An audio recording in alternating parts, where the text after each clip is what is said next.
Fala galera, tudo bem com vocês? Mais um vídeo aqui no canal e nesse vídeo nós iremos dar sequência, iremos falar, sobre o terceiro e o quarto episódio da segunda temporada de The Last of Us. Se você não assistiu o primeiro vídeo dessa saga, dessa série aí que nós estamos fazendo, pausa agora e vai lá e pega o primeiro vídeo, tá? O primeiro vídeo que a gente comenta sobre o episódio 1 e 2. Esse vídeo ele é específico para a gente falar do episódio 3 e 4. Lembra que eu falei lá no primeiro vídeo que a gente sempre ia fazer a cada 2 episódios. Então esse é sobre o terceiro e o quarto episódio. Vou tentar ser o mais breve e destacando os pontos mais importantes, os pontos mais interessantes do episódio com o jogo, né? O jogo The Last of Us. Bom, sem enrolações, terceiro episódio. O que eu gosto de destacar do terceiro episódio? Bom, eu acho que é unânime, eu acho que é um consenso geral, apesar de que eu não estou trocando nenhuma figurinha, não estou conversando com ninguém que esteja acompanhando a série no momento, né? Não estou acompanhando ali, trocando ideia com ninguém, outra pessoa que está acompanhando a série. A minha sensação é de que o terceiro episódio, comparado com o segundo episódio, que a gente veio aí do segundo episódio muito épico e ao mesmo tempo dramático, eu percebo que o terceiro episódio, ele é um episódio extremamente lento, extremamente moroso, né? Comparado com o que a gente já viu aí no primeiro e principalmente no segundo episódio. Mas, tirando esse elemento de que esse fato de que o episódio ele realmente é lento, tem muita coisa interessante, muita coisa que acrescenta inclusive a história, a própria história, essa história, né? Essa história incrível, maravilhosa do The Last of Us, que é alguns elementos que eles conseguem colocar, conseguem inserir e aumentar um pouco mais a lore desse universo de The Last of Us. Então eu destaco alguns elementos importantes aqui. Bom, o início, óbvio, o início do episódio, o momento em que a Ellie ela está lá ainda no hospital, aquele momento, aquela cena, né, que ela tá na maca, inclusive, e se recuperando dos ferimentos e tal, e aí ela começa a gritar porque ela vê na frente dela a cena que ela viu lá no segundo episódio, no momento fatídico, né, no final do segundo episódio. Então ela vê, é como se fosse é basicamente um flashback que ela tem. E eu percebo que esse elemento que eles inserem ali, o fato dela ver aquilo, como se aquilo estivesse acontecendo naquele momento e ela começa a gritar desesperadamente, eu acredito que seja um elemento, né, que os roteiristas, né, os diretores ali, eles estão inserindo esse elemento para mostrar pra gente que muito provavelmente esse efeito ele vai cada vez mais piorando, esse elemento ali da psicologia e do emocional da Ellie, inclusive ele tende a piorar, eu acredito, porque ela tem uma situação dessa ali no segundo jogo, inclusive ela tem uma situação em que já se passou, né, um bom tempo, inclusive, né, depois de tudo que aconteceu, e ela se vê aterrorizada por esse flashback, como se fosse E quando ela vê no jogo, é bem interessante porque, por conta dos efeitos, né, os efeitos sonoros, a impressão que dá é que quando ela vê a imagem na tela mental dela, é como se ela sentisse uma pancada, né, dá a entender de que ela está sentindo ali uma pancada, como se ela estivesse sendo espancada, por assim dizer. Então eu acredito que seja esse elemento, eles inserindo isso, antecipando isso, porque muito provavelmente esse aspecto vai piorar lá pra frente. Enfim, então esse é um ponto que eu achei bem interessante, o fato, inclusive, antes dela sair do hospital, ela tem que conversar com a psicóloga, ela tem que falar do sentimento dela, e que isso não tem, inclusive, ali no jogo, né? Não tem isso. O jogo que é basicamente a única psicóloga, a única terapeuta que tem na comunidade, que é a terapeuta de todo mundo, inclusive a própria terapeuta do Joe. Então eu acho isso muito interessante, inclusive até esse momento eu lembrei aqui agora, porque no primeiro vídeo que eu fiz, do primeiro e do segundo episódio, eu expliquei a origem do Eugene, e até o momento eles não explicaram por que o Joey matou o Eugene, porque o Eugene é um personagem bem interessante que tem lá no jogo, e na série eles dão um outro rumo para esse personagem, eu lembrei aqui agora e até no terceiro e no quarto episódio eles não respondem, eles não revelam os motivos por que o Joey levaria, né, teria teria os motivos para matar ali o Eugene ali dentro da comunidade. Enfim, seguindo aqui, né? Então no terceiro episódio eu destaco também, inclusive, o momento em que o Tommy ele vai conversar com a Ellie. Aquele momento ali de muita, ainda, né, de sentindo muito a perda, ainda muito naquele processo, aquele processo de luto. O Joe, inclusive, uma cena com uma carga emocional muito grande por parte do você tem essas duas cenas, né, que a cena do Tommy, inclusive, não tem essa cena no jogo, que é a cena do Tommy limpando o corpo do próprio irmão. Isso não tem no jogo, e essa cena tem uma carga dramática muito bem construída, inclusive, até mesmo para construir esse personagem do Joey, né? Esse personagem que muito provavelmente lá na frente, em um dado momento, ele vai tomar as rédeas e vai, inclusive, em busca de vingança. Eu acredito que isso possa acontecer, né, futuramente. Não como acontece no jogo, mas de alguma outra forma isso vai acontecer. Enfim, então você tem um momento do diálogo entre o Tommy e a Ellie, sabe, tentando convencer o Tommy de juntar uma galera ali, pegar alguns recursos e ir em busca e correr atrás da Abby e fazer justiça,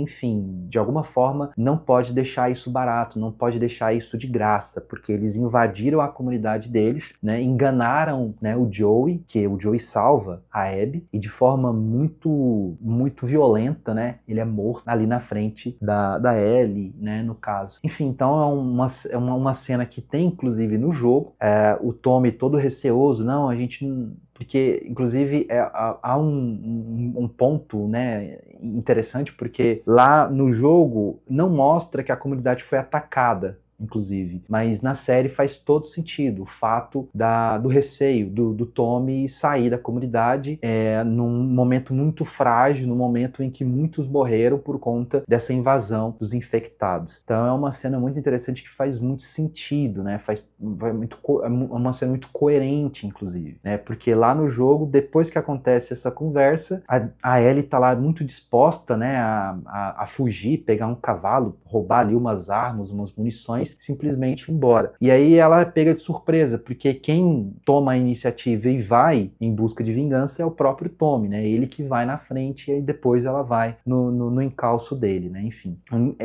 você tem esse diálogo entre os dois, que é muito bonito. Você tem você tem um momento em que a Ellie, ela está lá na casa do Joey, né? E vai mostrando ali os pertences, os objetos do Joey, e vai mostrando o quanto ele era talentoso.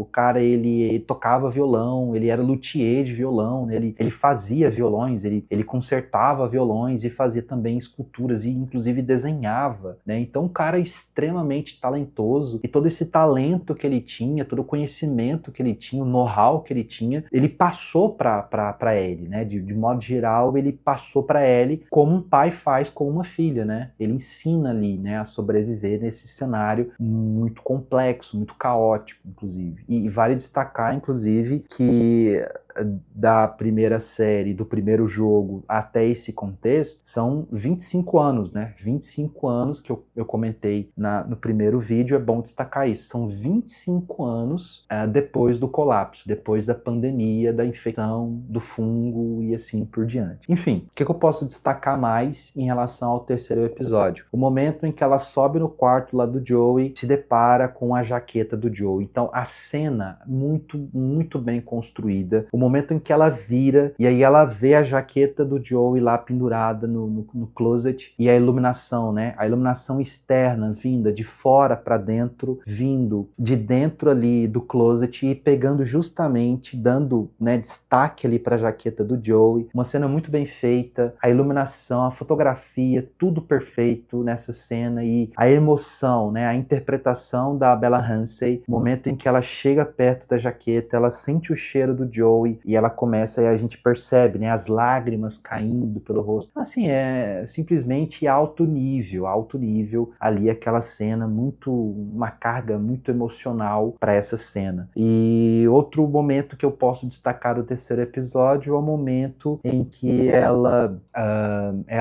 já fora de Jackson, né, já indo em direção a Seattle, ela faz o que ela promete pro Tommy, né, ela simplesmente para ali no túmulo, né, ela para ali na lápide do Joey e presta uma última homenagem ao Joey. E aí, isso não tem no jogo, é uma novidade da série, que é uma homenagem que ela faz, e ela pega grãos, né, ela pega ali alguns grãos de café e joga ali na terra, né, na terra à frente ali da lápide do Joe. Então eu achei isso muito bonito, a cena, inclusive a fotografia, belíssima fotografia, pegando só a silhueta ali, né, da Ellie, depois ela sobe no cavalo e vai em rumo a Seattle, né, e ela tem uma longa jornada até chegar ali em Seattle. Bom, esse é um momento muito bonito, inclusive, do terceiro episódio. Outro momento interessante que é uma cena, né, uma cena que eles mostram um grupo de personagens novos, um grupo de personagens diferentes,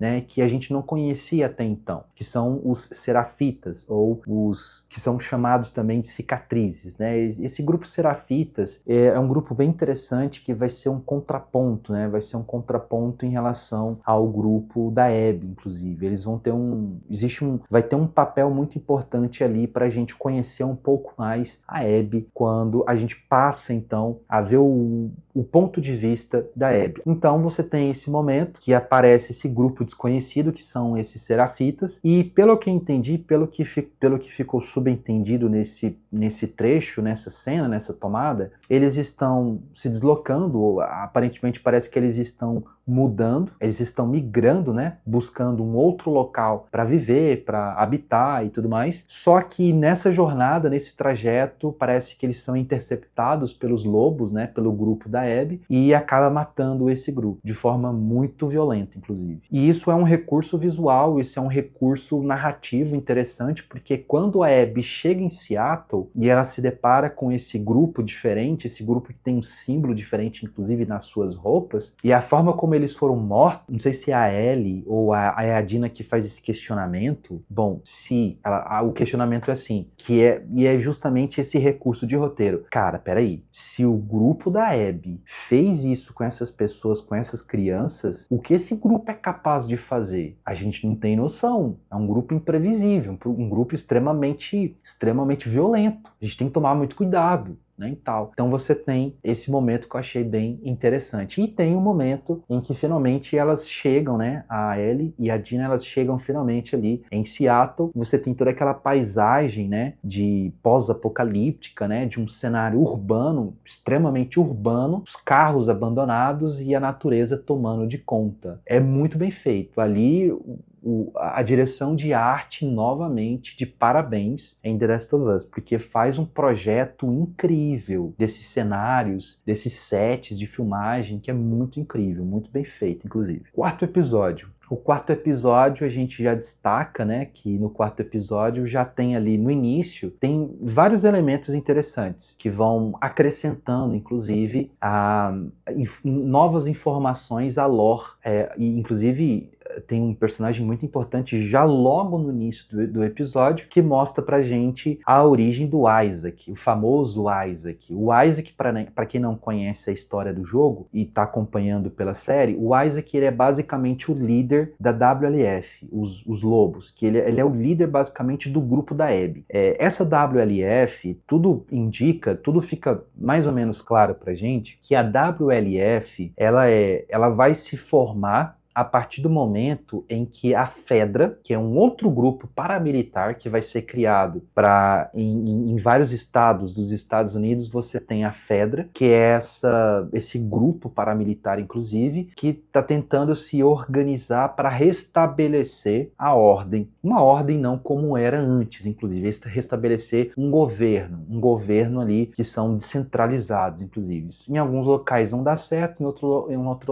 locais não vai dar tanto tão certo assim, porque como é uma gestão descentralizada, então alguns líderes da Fedra são bacanas, são ok e tal, faz a parada certinha, mas em outros estados, pelas informações que você vai coletando ali na história, que você vai ouvindo, inclusive, nós temos alguns locais em que a Fedra ela vai ser, inclusive, derrubada, por exemplo, em que a Fedra ela não vai dar certo, a população vai se revoltar, como a gente viu lá na primeira temporada, aquele grupo que intercepta ali, né, a caminhonete do Joey, é um grupo que se revoltou contra a Fedra, matou todo mundo da Fedra e tomou o controle ali da cidade, basicamente. E aí você tem então o Isaac lá já logo no início do episódio, que mostra a origem desse personagem. E aí você tem dois momentos. O momento da origem dele, que ele fazia parte da Fedra e ele sai da Fedra porque muito provavelmente ele não acredita mais na Fedra porque ela está completamente corrompida, ou muito provavelmente ela já nasceu corrompida, e um outro momento em que mostra o Isaac já como Isaac, como líder da WLF. Cara extremamente implacável, extremamente sem nenhuma preocupação de torturar uma pessoa, um serafita, por exemplo, para coletar informações, por exemplo. Extremamente, vamos dizer, violento, eu diria, extremamente pragmático, extremamente calculista.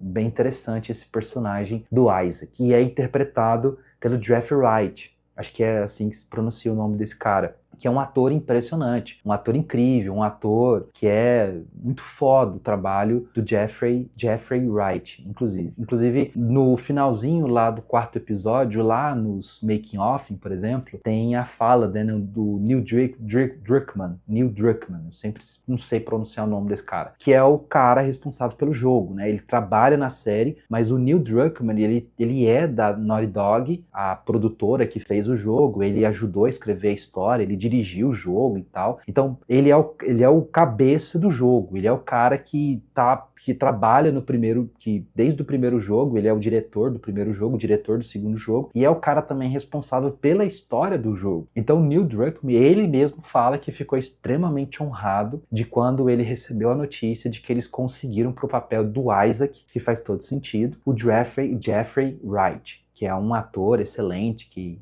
é muito fã do trabalho do cara, enfim, tal. Só que um detalhe interessante, o Isaac, ele não aparece no meio da história, ele só vai aparecer lá na frente, quando você já está muito avançado na história da Abby, e aí ele aparece a carinha dele, inclusive. E ali eles decidiram antecipar um pouco mais e contar a origem do Isaac, porque no jogo não mostra de quem é esse cara, de onde que esse cara veio, como esse cara foi criado e assim por diante. Então eu achei bem interessante a forma como é apresentado o personagem já logo de cara. Na sequência do quarto episódio tem alguns momentos interessantes, né, que é a Ellie e a Dina ali explorando aquele território novo, né, de Seattle, explorando ali, luteando, vamos dizer assim, a galera dos games aí, né, luteando alguns itens ali pelo mapa e tal, e até você vai ter o momento fanservice, né, que sempre tem que ter esse momento fanservice, o momento em que a Ellie, elas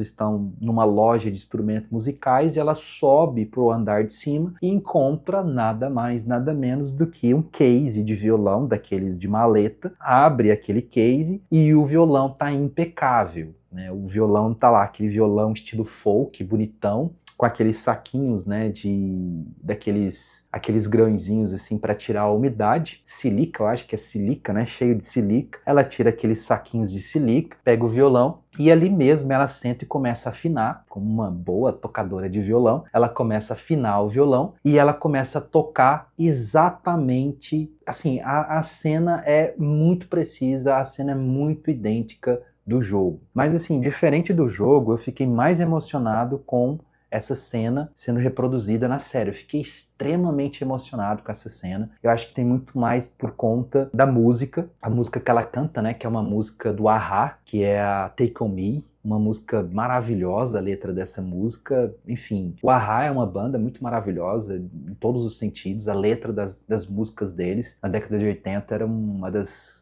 grandes grupos musicais daquele período. E o fato dela cantar aquela música, a cena em si, né, toda a composição da cena, a música, ela cantando, a vozinha da atriz cantando a música. Obviamente que tem ali, né, o acompanhamento do violão, aquela versão, toda aquela cena me deixou muito emocionado. Acho que o maior ponto foi a música, que me tocou muito naquele jeito, porque eu lembrei de aspectos da infância. Lembrei, inclusive, quando, fuçando ali nos CDs da minha tia, eu encontrei um CD desses caras chamado A-ha. Quem que é esses malucos? E eu simplesmente, deliberadamente, botei no som e comecei a escutar, e amava essa música. Toda vez quando eu escutava essa música, o Take On Me, inclusive. Enfim, então é uma cena muito bonita, muito fanservice, obviamente, né? E aí depois elas passam a explorar mais um pouco ali aquele local, né, de Seattle. E aí eu tava muito curioso para saber como que eles iriam fazer essa adaptação para a série, porque no jogo você tem muita exploração, ela pega o mapa, ela tem um diário, então todo ponto, toda cartinha que ela vai encontrando no jogo, que você vai coletando essas cartinhas e você vai lendo esses fragmentos da história que vai sendo contada a partir das cartas que ela vai encontrando, a partir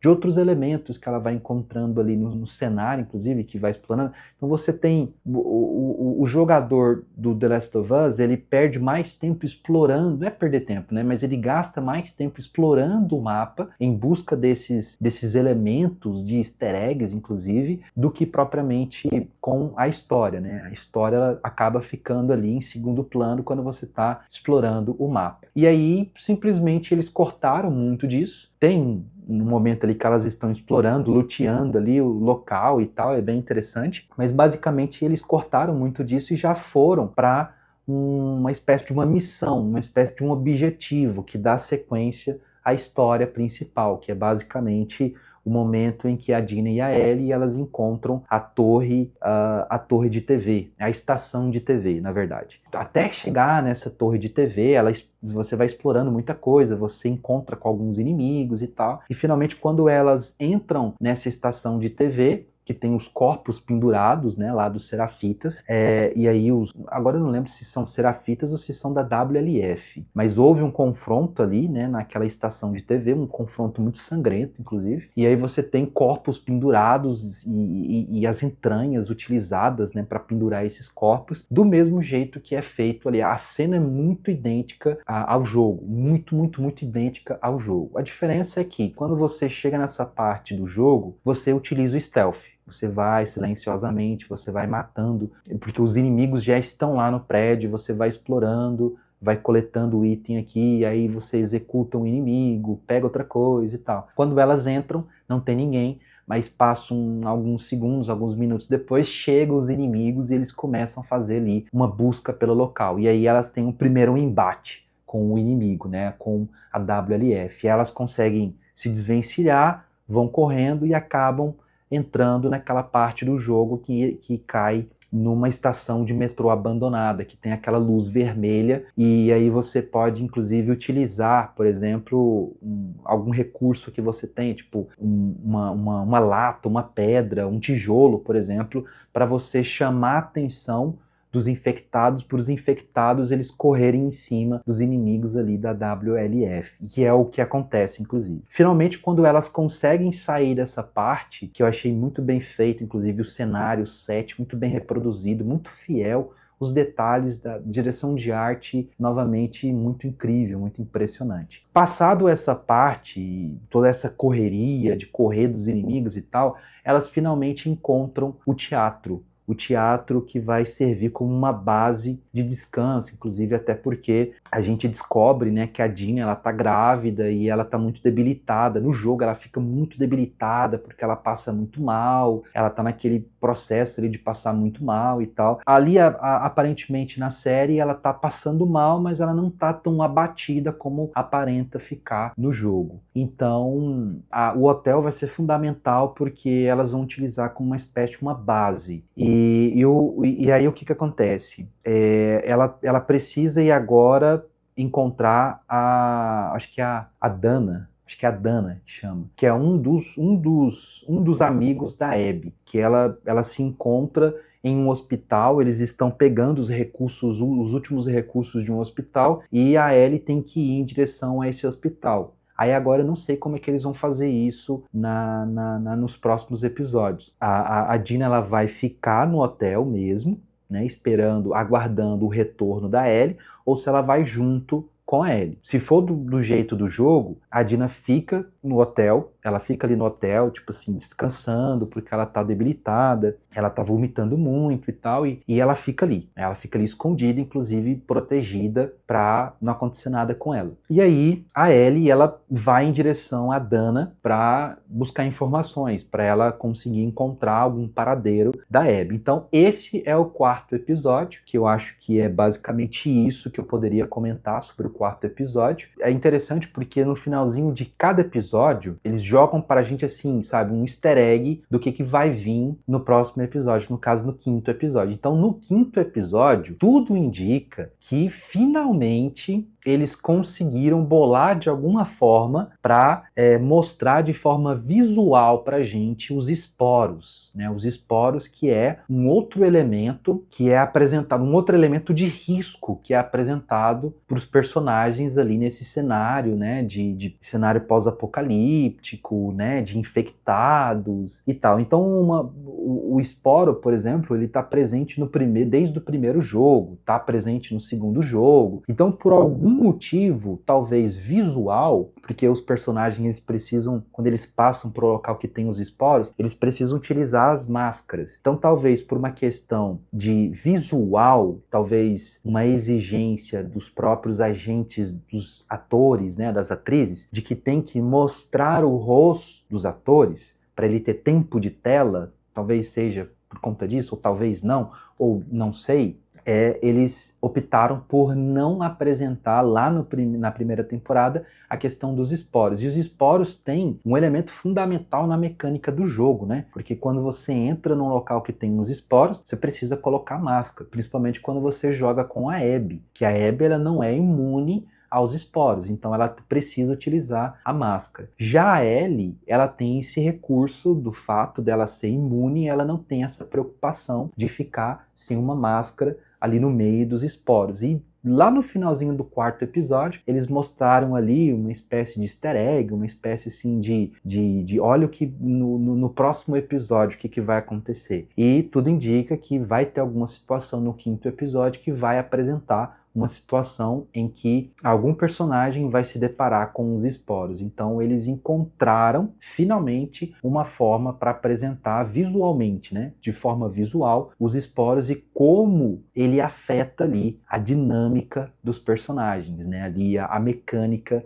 do jogo, basicamente. Então era isso que eu gostaria de comentar com vocês aqui sobre o terceiro e quarto episódio, né, da segunda temporada de The Last of Us. Espero que vocês tenham gostado, deixa o like. Se você é novo, se inscreve no canal. Vai aparecer aqui, ó, ou tá desde o início do vídeo aparecendo um código, né, um QR Code, que é o QR Code para você ajudar aqui o nosso canal. Você pode escanear com a câmera do seu celular, aí você pode, né, contribuir com, o mínimo da contribuição é R$5. Se você quiser, né, contribuir com mais, você é livre. Se você quiser também, inclusive, ajudar o nosso canal, pode ficar à vontade e ajudar aí o nosso canal a crescer, inclusive, para a gente manter aqui algumas operações aqui em funcionamento, né? Esse dinheirinho aqui do Pix, ele é voltado justamente para essa manutenção aqui do canal. Eu fico por aqui. Se você gostou desse vídeo, provavelmente você vai gostar desse vídeo ou desse vídeo, então acompanha aí e não esquece de deixar o like e se inscrever. Valeu, eu fico por aqui e até a próxima. Tchau!